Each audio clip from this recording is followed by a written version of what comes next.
Hello world, I'm Tomasino. This is Solarpunk Prompts, a series for writers where we discuss solarpunk, a movement that imagines a world where technology is used for the good of the planet. In this series, we spent each episode exploring a single solarpunk story prompt, adding some commentary, some inspirations, and some considerations.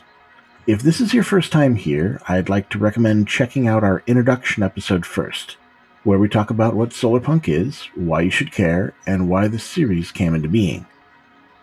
Tonight, our prompt is about the Global South on a mission north. It's called The Expedition. A group of doctors and engineers from a Global South country are sent on a mission in the north, helping the specialists there live in the world after the great internet collapse, where the AIs will no longer make suggestions and the clouds can't calculate the load-bearing strength of a pillar. The concept of the Global South and Global North are not strictly geographical. Indeed, a large portion of the Global South is above the equator. Instead, the terms refer to a grouping of countries along a socio-economic and political boundary. The Global South usually refers to Latin America, Africa, Asia, and Oceania. The term came about as an alternative to Third World, which doesn't devalue those it speaks of. The Global North, then, usually refers to North America, Europe, Australia, and Russia. It sometimes is used in place of developed countries. Over the last 30 years, the Global South has been on the rise politically, economically, and technologically. Some of that has been due to the migration of manufacturing and production, but there have also been major independent cultural shifts across the globe. It's very difficult to make broad claims about the state of the Global South despite the term being designed to do just that. The digital divide is a key metric used to separate the two, yet internet use in Asia far exceeds many places in the Global North. The term Global South itself had its origins in the late 60s in the context of Vietnam. The dominance of the North over the Global South was the phrase, referring to the long history of colonialism between the regions. Culturally, the South holds the vast majority of indigenous peoples, the dominant religious bases, and the lesser share of money. Former West German Chancellor Willy Brandt created a visual line, quite squiggly, across the world, dividing it into wealthy North and poor South. In summary, being categorized as part of the North implies development as opposed to belonging to the South, which implies a lack thereof. It is exactly that concept that has taught the Global South how to live and work around instability in their infrastructure, whether that be political, economic, or technological. It is a mentality that simply doesn't exist in the North, as evidenced by the runaway march toward total digital economic dependence. The Tony Blair Institute for Global Change wrote an article in 2019 on the state of the economic infrastructure in the European Economic Area, stating, "Internet infrastructure services are both widespread and critical to businesses' core functions, with significant volumes of economic activity dependent on them." It continues, "Some infrastructure services, such as payments or cloud storage, can be thought of as critical infrastructure. Any significant or prolonged failure of one of these could undermine the business's ability to carry out its activities to a potentially existential degree, while possibly triggering a domino effect throughout the rest of the economy. It's also important to note that many infrastructure businesses higher up in the stack are themselves dependent on infrastructure businesses lower down the stack." This is the main problem the Global North faces in our prompt. A rich, developed society run with fundamental infrastructure built online collapsing under the cascade of failures when that internet access disappears.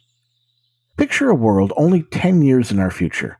Machine learning has advanced. AI has infiltrated many jobs. It may support a surgeon in their work, providing real-time data in the heat of the moment. Or it may be used in mechanical or civil engineering, providing simulation data that tests and retests the safety of bridges, pipes, or waterways. Students entering the field are taught to work with these systems and learn to rely on them. Perhaps they learned the theory in school, but in practice, you work with the standard tools of the trade. What's left is a gap of functionality. Either you have the tools or you regress to the basics, and practice with the in-between is lost. Who can you turn to? Who would have the skills that you need? Who could help?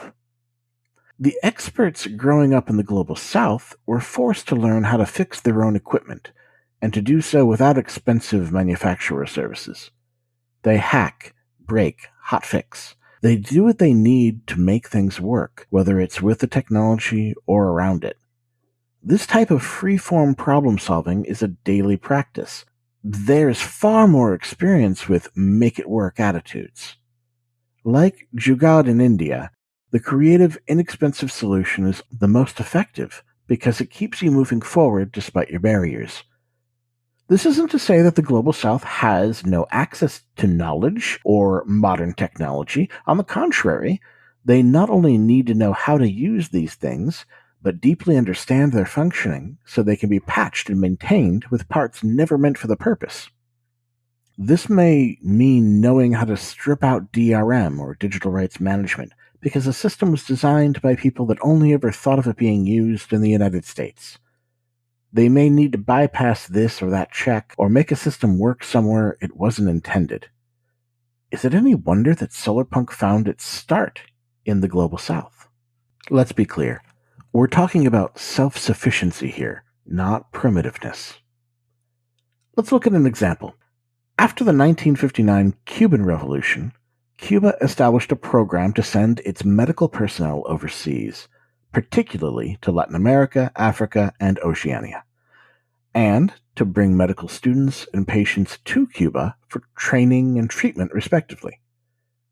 This program became the backbone of what's been called Cuba's soft diplomacy, or doctor diplomacy. It's so successful that these traveling Cuban doctors have their own Wikipedia page.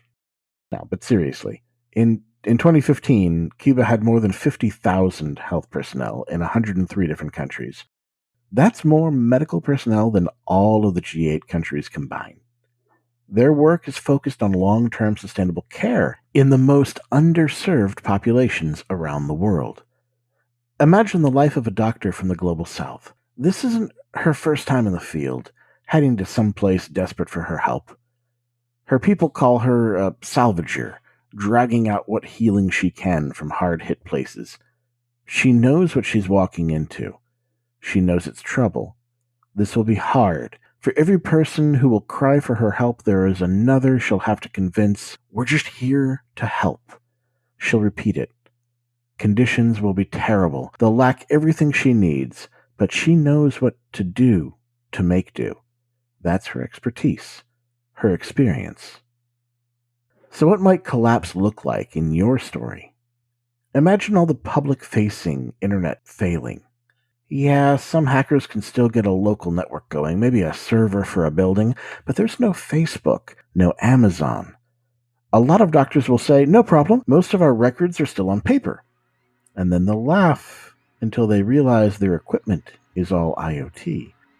It won't work without a manufacturer server running somewhere. There is no more cloud. There's no more Google search. If that surgeon had become reliant on the AI assistant, well, it's back to the basics again. Perhaps that's not so bad now, but in 10 years, in 20, when these practices become as commonplace as Excel in an office, do you even remember using a green sheet? Manually tallying columns and checking your math again and again? How quickly the knowledge of the old ways fade. Then remember the domino effect. One system may be the basis for several more. Our economies are integrated, mixed things. Small disruptions can have major effects. How much worse would a major internet outage be? Once it went from days to weeks, how many businesses would still survive? And without those functioning, what about food? What about heating? How far down the line do you really need to look before there is a total collapse? But the internet couldn't really be disrupted, right? That's an extreme example for fiction. Is it believable? Well, we already see events today that mimic the same result. Ransomware attacks disable hospitals around the world. And it's not just the registration systems, these attacks also affect the machines themselves. Thanks to IoT and global north thinking, MRIs, tomographs, even dialysis machines can all stop working when they can't get online. When an attack like this hits, sometimes patients need to be transferred to another hospital. Now, imagine it happened to all of them. How can we approach these situations with fiction? The setting of the collapsing North is dramatic and will give plenty of impetus for the action. The team being sent to aid them is clearly our community protagonist. That's the easy part. How can we level that up? Let's lean into the misconceptions to illustrate how painfully wrong they are. The Northern leaders, professors, or administrators may be offended at the idea that these vagrants have been sent to save them. It may not be vicious or mean either. These could be well-meaning, well-intending people who lack intercultural literacy. Now we have extra tension on top of the infrastructure. Hospitals need to operate. The metro needs to go, even if it hasn't been serviced in a month. The conditions are terrible, and the people aren't even grateful for their help. Can you feel the struggle there? Just imagine waking up into that reality. How strong must your personal sense of ethics be to withstand it, to weather that storm time and time again? How strong are your ideals? Until next time, I'm Tomasino.